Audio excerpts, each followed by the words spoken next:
Bonjour, à situation exceptionnelle, mesure exceptionnelle, nous sommes confinés chez Chorus, nous ne pouvons pas nous rendre chez nos clients et par contre nous pouvons nous y rendre par cette petite fenêtre virtuelle et vous aider et vous accompagner notamment sur la question du télétravail. Alors nous en sommes au premier jour, voilà, j'ai décidé de les compter, donc jour de confinement 1. Et je pense que le premier sujet à aborder, c'est les enfants à la maison, puisqu'ils ne peuvent être gardés par les grands-parents, ils ne peuvent être enfermés à la cave non plus, il va donc falloir travailler avec les enfants à la maison. Alors c'est un gros challenge, mais c'est réalisable, et évidemment il faut se fixer des ambitions réalistes aussi. Donc déjà, la première des choses, c'est quel âge ont les enfants. Quand les enfants sont grands, ce sont des ados, ils peuvent s'occuper tout seuls, c'est beaucoup plus facile. Quand les enfants sont plus petits et ne sont pas autonomes, là, bien sûr, il faut être beaucoup moins ambitieux, on ne peut pas abattre la même quantité de travail. Voilà, donc ça c'est déjà le premier point, se dire, bon bah voilà, dans quelle situation je suis, qu'est-ce qui est réaliste pour moi de faire. Si vos enfants sont en bas âge, vous pourrez travailler un peu avec le transat à côté, avec le parc à côté, et puis vous travaillerez mieux quand ils dormiront, quand ils feront la sieste. C'est pas une raison pour les assommer pour autant. Voilà, soyez juste réaliste par rapport à ce que vous pouvez faire.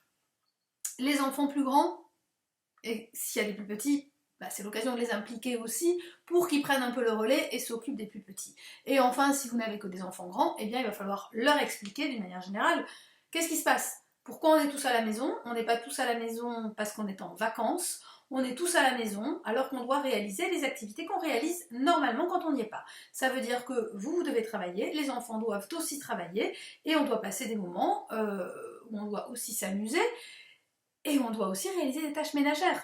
Voilà, donc ça c'est un peu le contexte qui fait que avec les plus grands, eh bien on va clairement définir le programme. Le programme, c'est voilà, bah, d'habitude, vous me voyez partir pour être au travail à 9h. Eh bien, sachez qu'à mon travail à 9h, je travaille jusqu'à 10h30, et puis à 10h30, je fais une pause, et là, je vais travailler de la même manière à ce bureau, dans cet espace dédié, de 9h à 10h30. À 10h30, bah, la pause, je la ferai pas avec mes collègues, je la ferai avec vous, donc on passera un moment ensemble. Et puis ensuite, on reprendra, on déjeunera ensemble à midi, etc. Vous définissez ainsi votre journée, et à 17h, 18h, j'en sais rien, voilà, j'arrête. Et à ce moment-là, on est tous ensemble et on va éventuellement faire des choses ensemble. Donc ça, c'est une façon déjà de cadrer la journée et de faire comprendre à ceux qui sont avec vous que ça va fonctionner finalement de la même façon, sauf que ça sera à la maison.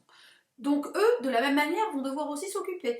Ils ont des devoirs qui sont mis en ligne, ils vont devoir travailler et il va falloir leur donner des objectifs.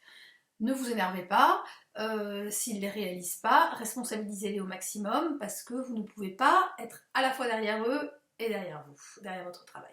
Donc il va falloir faire un choix et ce choix, ça va être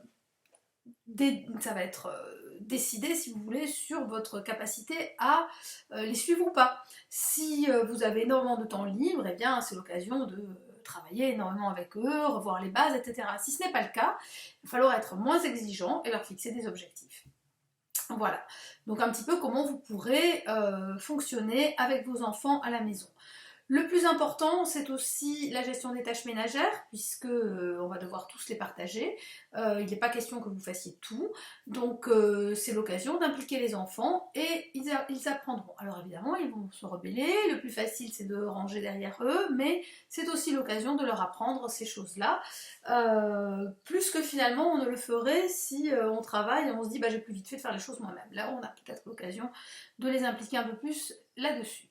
Et puis, la règle d'or, bien sûr, c'est de ne pas vous énerver, de rester patient, cool, détendu.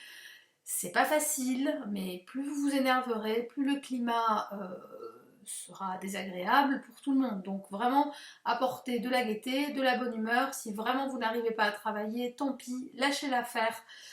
Si vous êtes en contact avec un collègue, un client en ligne et que vous avez un enfant qui hurle à côté, bon bah vous couperez la conversation, vous lui expliquez les choses, vous revenez à votre client, la situation est exceptionnelle pour tout le monde, donc le seuil de tolérance est aussi beaucoup plus important finalement pour les uns et les autres.